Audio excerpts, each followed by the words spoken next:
them where children get fraudulent grades that they have actually not earned. And what you do not know is this, and let me break this to you today. You need to understand the actual effect of this nonsense over the years. Because we've had children admitted to courses and programs in the university and they cannot complete even the first year because they did not qualify to go into those programs in the first place. And we've constantly kept doing this, where you see schools are announcing 200 A's, and 150 A's. I want to see them this year. Yes. All right, for this and more stories, do join us in our subsequent bulletins. Up next, we have Business Today with Peter Wakaba. Peter, very good afternoon to you. What do we have today? Well, indeed, Akisa, a good afternoon to you. A packed show coming up for the next 1 hour. Of course, the fact that starting from the 1st of January 2017, well, it has been mandated through the Section 20 of the Insurance Act that you will have to source your insurance locally if you want to import goods through sea into Kenya. That, of course, being a marine insurance conversation. A packed studio for you today, guests standing by to give us insight into that. Also, of course, the fact that we will be coming to you live from Oslo, Norway. Today is Africa Statistics Day, and one of the world's foremost leaders in, well, the conversation around statistics is standing by to give us an insight into just what we as Africans and indeed Kenyans should be looking for when we say that we are using our statistics to guide our policy and direction. Akisa. Well, that's going to be an interesting one, and he says it's going to be a packed show, so tune in for Business Today that comes in next. My name is Akisa Ondera. Enjoy the rest of the afternoon. See you at 3 p.m. for Worldview. Well, indeed, a good afternoon to you. Business Today starts right now here on KTN News. My name is Peter Wakaba, and coming up on this show, as mentioned before, a panel to talk to us just about, well, marine insurance. Standing by in studio for that conversation later on, we have Mr. Peter Mokuria. He is the Business Development Manager at ICEA Lion Group, and also Washington Ndege. He is the chairman of the Intermediaries Association here in Kenya. That organization, of course, being called BIMA's Intermediaries Association of Kenya. Here to talk to us about marine insurance and indeed insurance penetration across the country. Why is it still at, well, so to say, measly 2.8% or 2.96%, depending on who you ask. That conversation, of course, later on. Also on this show, we bring you a conversation around new motor vehicle sales, why that has been flagging, and of course, a look at the fact that today is Africa Statistics Day, as mentioned earlier. Well, we start off with our Twitter poll question. Today, we are asking you, what do you think of Kenyan statistics? Are they accurate? Again, what do you think of Kenyan statistics? Are they accurate? Well, the conversation around revolves around you being able to tell us yes or no, or simply you don't know. Give us a short comment. We will sample that as the conversation does go on. We will, of course, sample some of those views and make the conversation as interactive as possible.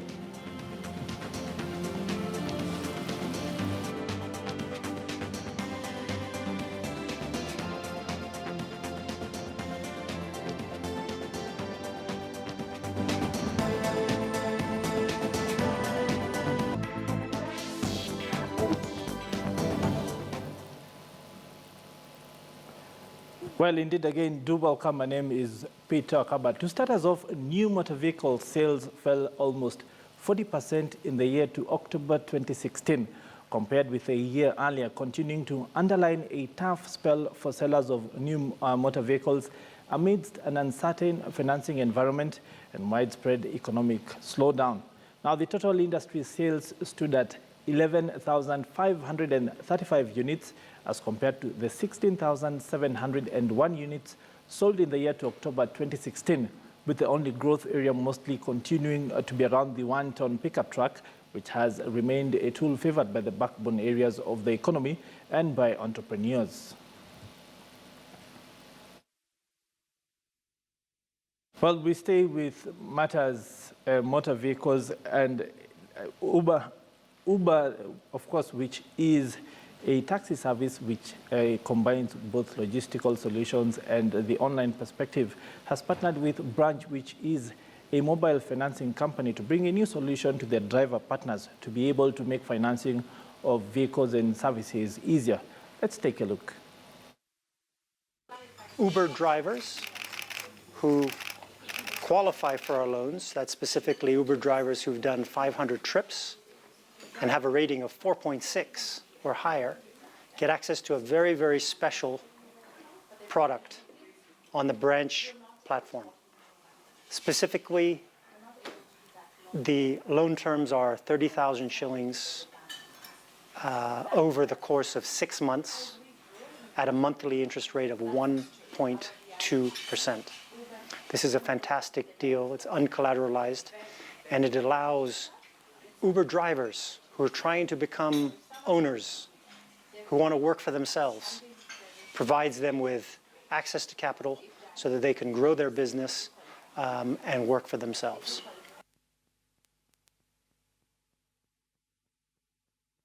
Well, it has long been said that asbestos is harmful to your health, and an alarm has now been raised over the continued use of that substance, asbestos, as roofing material due to the cancer-causing elements that are contained in it, a material that was particularly used in earlier years.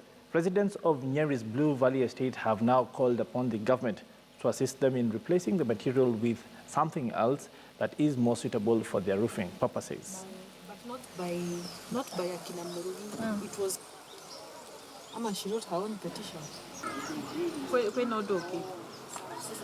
Kwe na modoki no tutali hariani.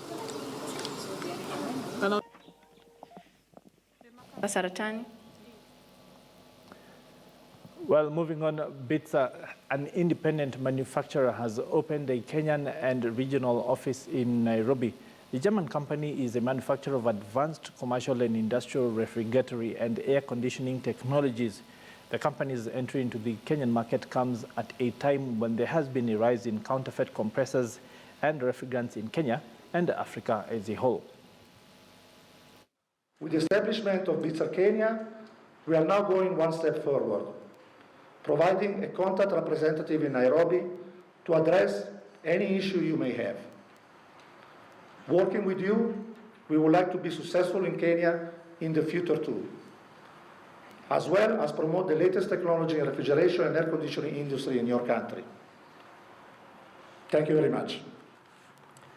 With the establishment of BITSA Kenya, we now also have the opportunity to better support you in the battle against counterfeit products, damaged goods, and unfair competition with compressors coming from China. BITSA, of course, is the world's largest, indeed single largest manufacturer of refrigeration and air conditioning technology that goes into a lot of things like fridges, air conditioners, and a lot of other industrial applications. They manufacture in over 90 different locations right across the world and have offices in over 100 countries. Kenya is the newest so far. Now, today is Africa Statistics Day, and statistical bodies have today called for better utilization of data to bridge the knowledge gap in matters planning, even as the continent marked the 17th Africa Statistics Day. The Kenya National Bureau of Statistics Director General Zachary Mwangi lauded progress made in delivering statistical data in enhancing decision-making in the economy. Moving forward, statistical institutions will be working towards harmonizing regional statistics to fast-track the operationalization of the East Africa Monetary Union by the year 2024. Data collection processes and the identification of key set of economic and social statistics to be produced by the partner states of the East African community is critical for monitoring the progress of integration. And to facilitate the integration process, we note we are a member of the East African community. The partner states, through their national statistical offices, have undertaken to harmonize the compilation of key macroeconomic statistics. We're talking about the African Statistics Day, integration is not just a matter of our comparing us with other people, but do we have data that enables us to be comparable? Reliable data that can guide nation building.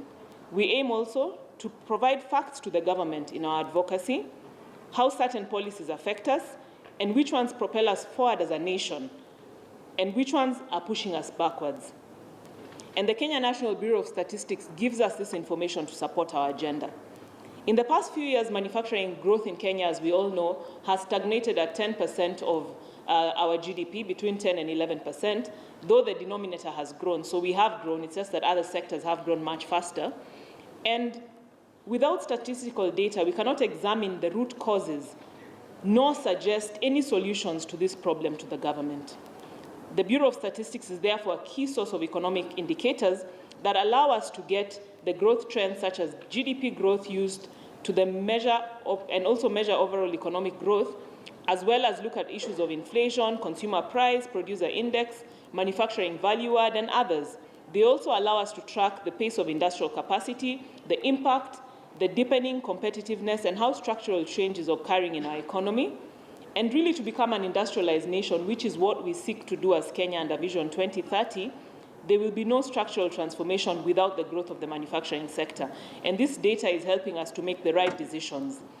We've also seen much more timely release of data and advance release calendar. If you go to the KNBS website now, for the entire year coming, you know exactly on what day the Bureau will publish its inflation numbers, and many other key statistics. So that's is also a huge improvement.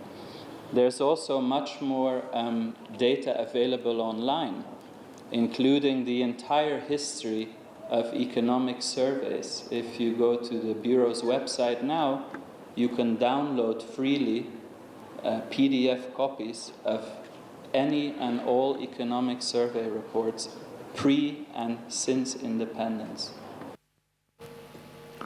Well, staying with that story, the International Monetary Fund has reaffirmed its commitment towards building the capacity of regional statistical bodies to boost data collection and planning. In an exclusive interview with KTN Business Today, IMF's Director of Statistics, Louise-Marc Duchamp, said that the IMF had pledged to deepen collaboration at a time when African governments are faced with growing data needs. First, let me say that, again, you need good data to have good policy, regardless if you're going through a process of economic integration or economic union. When you have an economic union, then it's a bit more complicated because you have to establish some conversion criteria so that country enter the union without huge disimbalance for inflation rate, debts, or fiscal deficit or reserve, for instance. Yeah. And therefore that means you're adding